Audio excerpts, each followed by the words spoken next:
Happy Cabby uploaded a video, young boy strip searched by the TSA.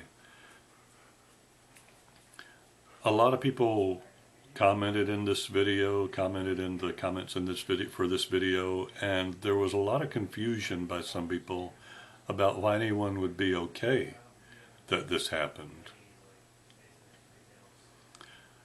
It reminded me of a story told to me by a friend of mine when I was living in Alabama. He was in either the Vietnam War or the Korean War, I don't really remember which. And he had been on guard duty one day when a young boy came walking towards the camp.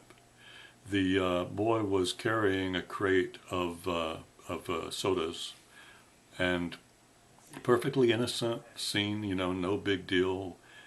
But when he told the kid to halt, and he actually, when he was telling me this, he used whatever the language is. I forget what the word was that he said for the kid to stop. I think it was 2 words actually.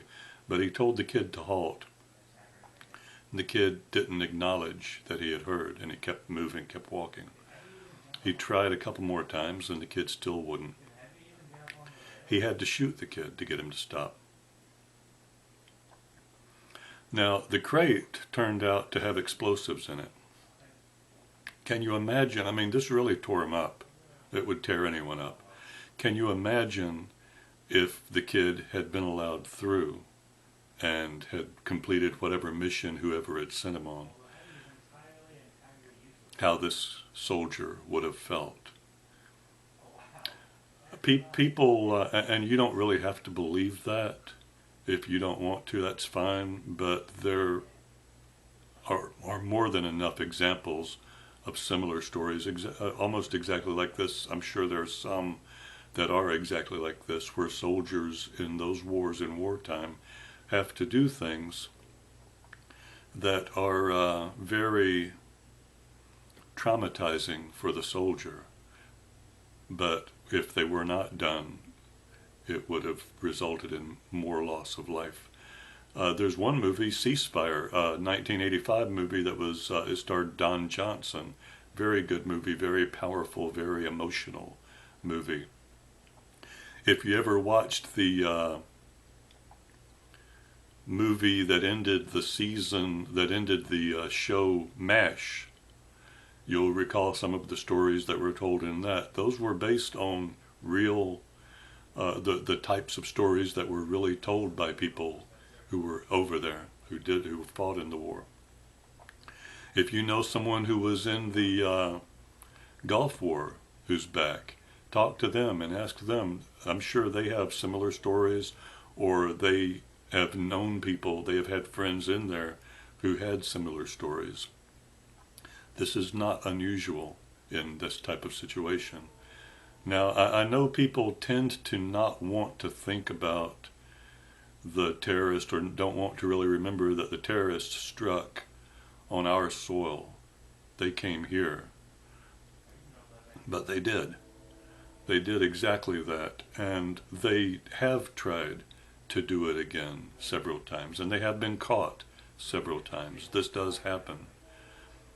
It's a shame that it happens. But the reason they were successful was because we didn't take the threat seriously, and thousands of people died because we didn't take the threat seriously. If we had, I mean, this boy didn't look like he was traumatized. You couldn't really see that much of what was going on, but he didn't appear to be traumatized. I'm sure the father handled it properly, appropriately, that he didn't make any attempt to act out. I mean, most people know better than to act out when you're at an airport getting ready to get on a plane, with the fear that it automatically, people panic. People around the airport will panic just if you say the word terrorist in an airport. You don't even say the word, because that's how serious this is. But yeah, this boy didn't appear to be traumatized. The father wasn't acting like he was upset about it. The TSA security guards didn't appear to be unusual in their treatment of the kid or of the situation. It was just a standard routine search. And it wasn't even a full strip search. They had him remove his shirt and they patted him down.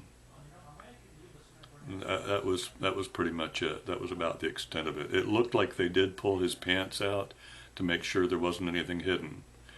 I know there's going to be a suggestion that, but I'm pretty sure they didn't pull his underwear out. But regardless, I mean, why is this such a terrible thing for people? I don't understand that. It's a real world that we live in, and these things can happen. Children can be used, and children who are raised to believe that this is right won't have a problem with it.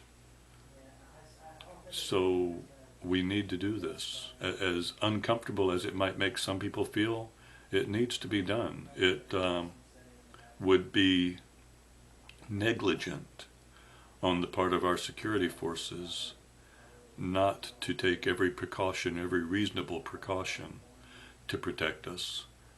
And it is unreasonable for us to expect them not to, on the one hand, but when something happens, to accuse them of being negligent on the other hand.